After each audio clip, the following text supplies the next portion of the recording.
a sci-fi romance author's reading recommendations, a podcaster who writes Haitian fantasy, a brief introduction to a poetic form that is simultaneously the easiest and hardest for writers to create. I'm your host, Garett K. Jones, and welcome to the October edition of The Right Way.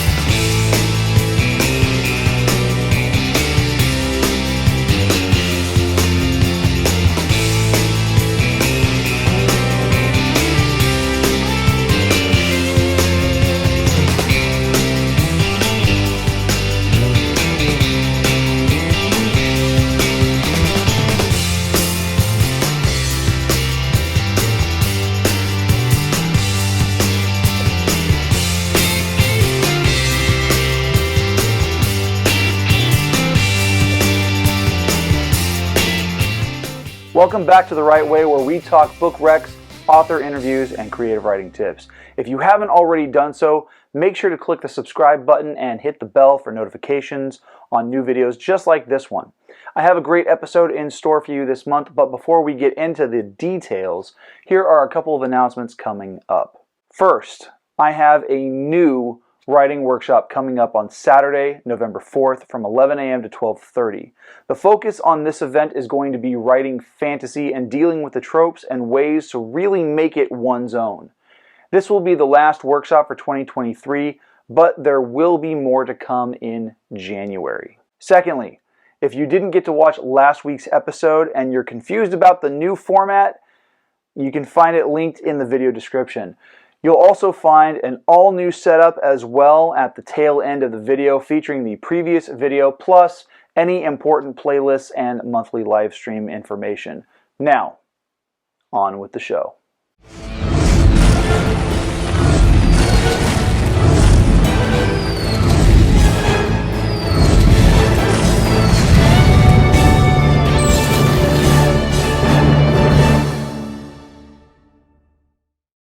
For the first top 10 list of Season 6, I invited back science fiction and romance author Thea Landen to guest host this month's segment. Thea was featured in the Season 5 Author Awareness segment from May, featured up here. She was also the winner of the Best Author Awareness Interviewee during the first annual Writies Awards at the end of July. Hope her book recommendations are titles that you might be interested in. Hi everyone, Thea Landen here to present you with a top 10 book list. Now, I know what you're thinking. You probably think I'm going to tell you all about my favorite romances, spicy or otherwise.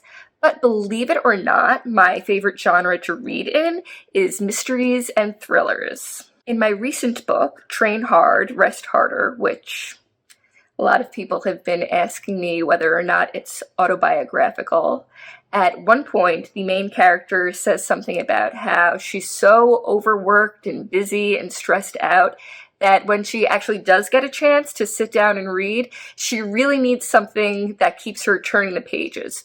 So, in that respect, I guess I did draw upon my own life experiences. So, here is my list of 10 recent-ish mysteries or thrillers. And I'm going to say recent-ish, otherwise this whole thing would be nothing but Agatha Christie books. Number 10 on my list is I'm Thinking of Ending Things by Ian Reid. Now, I'll be honest with you, I did struggle about whether or not to include this book because honestly, I kind of hated the ending. But sometimes on social media, people joke, do I need a plot to write a book or can I just write a book based on vibes? This book is all vibes, no plot. But that's not necessarily a bad thing. I did enjoy how it made me feel while reading it, and it really is one of those things where it's not the destination, it's the journey. So if you're big on vibes, definitely check that one out. Number 9 is Behind Her Eyes by Sarah Pinborough. And my tiny little qualm with this one is the author maybe broke some writing rules, which I can't really tell you about because it'll give things away. But the overall plot and all the twists near the end are good enough that I can forgive her for it. Number 8 is The Last Thing He Told Me by Laura Dave, which was definitely exciting enough to keep me flipping those Kindle pages. I did think it dragged a little bit at the end, but it had a great epilogue, and it seems like so many books these days don't stick the landing that I always give extra points for a really good epilogue. Number 7 is Daisy Darker by Alice Feeney. My favorite subgenre of mysteries is everybody dies one by one in the murder house, so this book qualifies for that particular plot, and the end twist is pretty good. Number 6 is The Cage by Bonnie Kistler, which basically 2 women enter an elevator on a high floor of a building, and by the time they get to the lobby, only one's alive. Seems straightforward, but isn't. I generally like the plot, didn't love it, but remember what I said about a really good epilogue? This one delivers. Number 5 is Bellwether Rhapsody by Kate Reculia, and I need to spend a little extra time on this because the mystery aspect of it sort of takes a little bit of a backseat to the other stuff going on in the book. And while I was reading this one, I thought to myself, oh my goodness, this author and I have lived the same exact life. And sure enough, when I read her bio at the back of the book, I had some of my suspicions confirmed. If you were ever a band kid or orchestra kid or chorus kid in high school and you did the whole solo festival thing and traveled around, this book is definitely for you. You do not want to skip this one. You will love it, I promise. And the mystery part's pretty good too. Number 4 is Gone Girl by Gillian Flynn, and this is one of those rare books that actually lived up to the hype for me. I could not put it down for a single second. It kept me invested beginning to end. Number 3 is Before I Go to Sleep by S.J. Watson, which is also kind of vibey, but this one has a really good plot to back it up, and the ending did not disappoint. Beginning to end, loved it. Another one I couldn't put down. Number 2 is The 22 Murders of Madison May by Max Barry. And for this one, I really loved how the author sets up the framework for the book, and you sort of know what's going to happen in each section, but you don't know exactly how it's going to happen. So you're waiting, and then it happens, you're like, oh my goodness! And it's great, and then you get to do it all over again in the next part. So this one was so much fun. I read it this past summer and loved it. Definitely recommend. And now, number 1, one of my favorite books of all time, the one that I recommend to everyone I meet, The 7.5 Deaths of Evelyn Hardcastle by Stuart Turton. Now, this book was sort of pitched to me by friends as And Then There Were None meets Groundhog Day, which, okay, great, I love both of those things. And the whole book is just completely brilliant. It is such a good mystery told in a completely unique way, and the best part is every single little end is tied up in a tiny little bow. It is really, I can't say enough about what an amazing book it is. If you haven't read it yet, go out and get a copy right now. So there's my top 10 list of favorite recent-ish mysteries and thrillers. If you have any recommendations for me based on anything I just listed, please, please, please send them along. A big thank you goes out to Thea for being this season's first guest host. If you're interested in picking up one of the books mentioned in her segment, you can find that list of titles and their ISBN numbers down in the video description.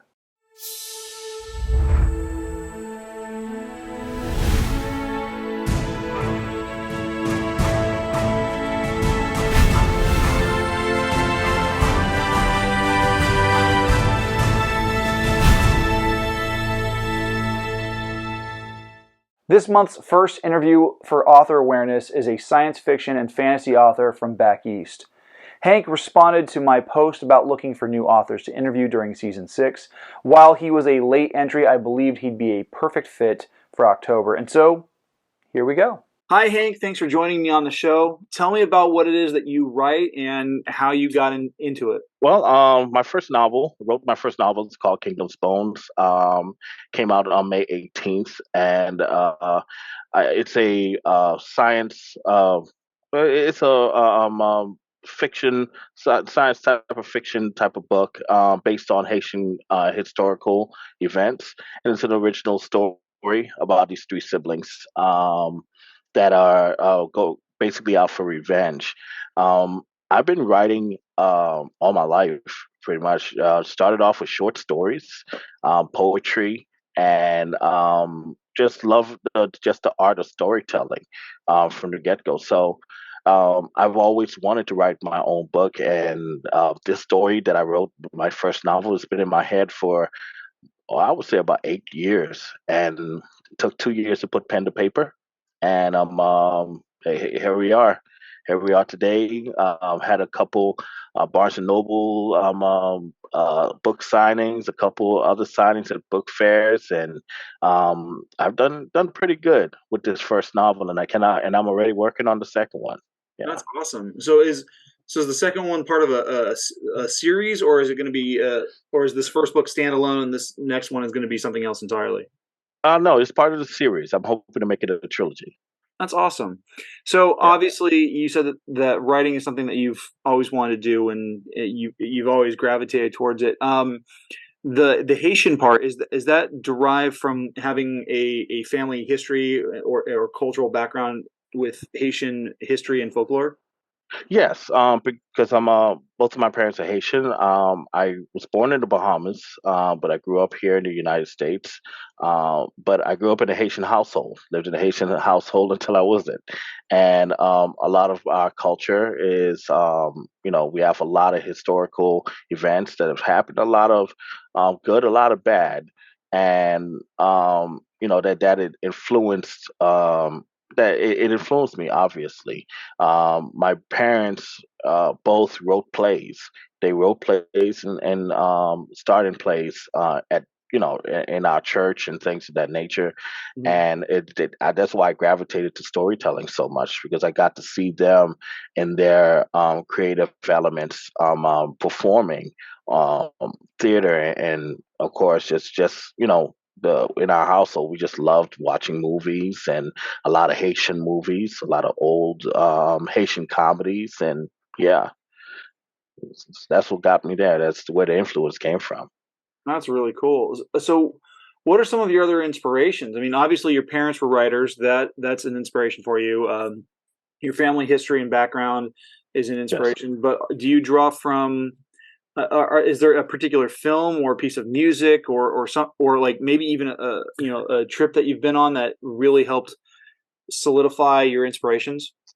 It's a combination of all of those things. Going to Haiti is definitely one of those things that definitely um, inspired me, because I just loved my culture so much, and getting to go to the country and see it, with my own eyes, a good amount of times. And then, of course, the music, Haitian music, but Mhm. also music here. I'm a huge film score buff, so anything from Marvel, anything from you know uh, action movies. Like for instance, the Legend of Zorro. I love the music from there. It's what I write to. Um, uh, that kind of ties into like the swashbuckling type of stuff that I've been inspired by. Three Musketeers, um, the Count of Monte Cristo, just these different elements, and of course, hip hop music and animation, uh, video fighting games. Like one of my favorite influences is this game called King of Fighters, which has been I remember that yeah, yeah, it's an arcade game, and there's a team on there with Terry Bogard, Andy Bogard, and Joe Agashi, and they have their own story. It's called Fatal Fury, and that was also a game too, made by SNK. game. Played them both. Yeah. So I have, you can't see it, but I actually have Fatal Fury tatted right here. Yeah, I'm a huge, and if you've ever seen any of the animated movies, they have like three animated movies based on that, and the story was like impeccable. So I draw inspiration from that too. So, what has been one of the hardest parts or one of the biggest challenges that you faced in the creation of your work? Mm, just trying to organize everything. One, two is the just trying to remain consistent. That's definitely something that I've ran into, because with life happens. I have two daughters. I have a spouse. I have a regular job, and just trying to keep up with everything and making sure that you're present for everything. So I would say that that's the hardest part. Writing, of course, is and when it comes to the actual writing process, I think it's just trying to make sense of everything because you're just bombarded with your story. Your story is just in your head, in your head, in your head, and you got to translate it to words on paper. That in itself is a process. But once you get it done and you get it down, you're able to tweak, you're able to move things around, you're able to kind of move things around. I look at it as a puzzle. I try to just colonic, just get it out of my head and then make sense of it once it's on paper. So we're coming up on one of the last couple of questions here. Okay. If you could give any advice to other would-be authors out there, what would you say to them, Hank? I would tell them to write. Just do it. Just do it, because the thing is that what I've encountered, especially with meeting people at these book fairs and at these signings, is that I run into a lot of would-be authors. A lot of people that say, "Oh, hey, I got a story in my head. Oh, you did it. That is so awesome. I want to write my novel, and I want to do this, and I want to do that." And I was one of those people that wanted to do it. It's just a matter of just going to take the initiative and doing it, and just starting. Just start writing. Even if you don't even have your story together or you don't even know the full picture yet, once you get started, it'll guide you. How can people get a hold of you? How can people get a hold of your books? Okay. What platforms are you on? Go to Amazon and you could go to Barnes and Noble. I am on both. You could also order my book through Walmart.com, through Target.com. You pretty much get it through any one of those websites that I've listed. You could get a hold of me. You can follow me on Instagram, H Sylver, the writer. So my name is spelled HSYLVER, the writer. And you should be able to follow me there. You could also reach me on my website, which is Eighth and Roll. That's the number ATHANDROLLE.com. That's my media company. You could go right there. There's a link to the book, and there is a place at the bottom. You could send me your contact information, your messages, and I will get them. Well, Hank, thank you for being on the show. It is great to have you as being the first author for this new season. Awesome. I appreciate you having me, man. I thank you for being so patient with me. You're very welcome. If you're interested in picking up copies of Hank's work or connect with him through social media, you can find those links down in the video description.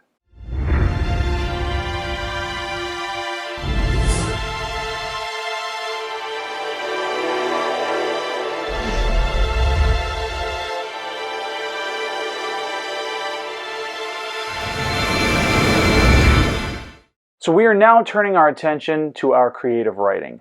Like I said last week, we are focusing this season's creative writing tips on learning to write poetry. I have loved poetry since 7th grade when I was first introduced to Shakespeare, and eventually I learned to write my own.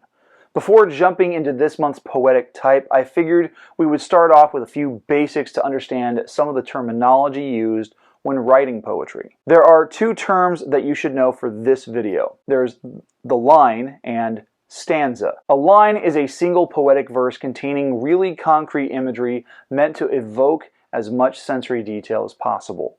A stanza is a collection of lines. There are different types of stanzas, usually ranging from 2 to as many as you want or need. Usually, however, the highest number given a name is an 8-line stanza, and we'll come back to those in a moment. A 2-line stanza is called a couplet. And there's 2 of them, there's a couple. A 3-line stanza is called a tercet. A 4-line stanza is called a quatrain. If you have 5 lines, the stanza is then called a cinquet. I think it comes from French. While a 6-line stanza is called a sestet. 7 lines make a septet, and last, an 8-line stanza, as mentioned before, is an octave. So now that we have that out of the way, let's take a look at our first poetic form, the haiku. Haiku are Japanese in origin and is a portmanteau of the phrase haikai no ku, meaning light verse. The idea is that the poem is meant to be a short, pithy statement. The nature of the haiku traditionally focused on something elemental from nature, or in Japanese, kigo, which means season, or something from the spiritual realm, usually having a particular word or kireji used to cut between the two opposing ideas. Each haiku is written using 17 on, or syllables. Japanese by its nature is a syllabic language, so stressing a vowel or consonant sound changes the word completely. There's a joke in Japanese, shujin to shujin wa oneji desu. This phrase literally translates to husband, or shujin, with the shorter u sound, and prisoner, or shujin, with the longer u sound, are the same. The joke works on multiple levels because of the perception of marriage being like a prison, and the fact that when you write the words in English, as I had on the screen, they look somewhat identical. The only difference is the length of the vowel sound. The arrangement of the 17 syllables in a haiku is as follows: 5, 7, 5. That's 5 syllables in the first line, 7 in the second, and 5 in the final line. 3 lines make a single stanza tercet. Here's an example of a haiku taken from my book, The Lover, the Fighter, and the Philosopher. The chill mountain air. I hike the Huntington Creek. The pines prick my neck. The focus of the poem is a mountain hike through nature. Like all poetry, the descriptions are concrete and provide a strong visual image for you, the audience, offering substantial sensory detail in just a few short words. 3 lines, the syllable pattern is there, and it only uses 14 words. I really enjoy the haiku because it is a challenge for me as a writer to say more with less. While it can be difficult to condense thoughts into more concise wording, it's a great exercise in carefully selecting strong word choices. So here's this month's exercise. Pick a memory of being out in nature. Maybe it's a hike like I wrote about, or maybe it's playing on the grass as a child, or swimming in the ocean or lake. Whatever it is, use that focus and write your own haiku, keeping it to the 3 lines and the 5-7-5 syllable pattern. You can post your haiku in the comments section, or you can tag me on Instagram and X at GKJ_publishing. I look forward to reading what you at home come up with. Now, if you're interested in getting your own copy of The Lover, the Fighter, and the Philosopher, you can follow the link down in the video description to pick it up on Kindle and Audible.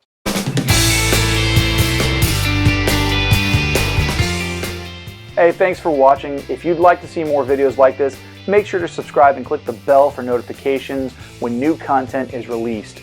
Make sure to tune in next week for my live stream, and I look forward to next month's episode featuring an interview with multi-genre Indian author Samir Saxena, and new book recs from Writing Award winner Winifred Summer. See you then.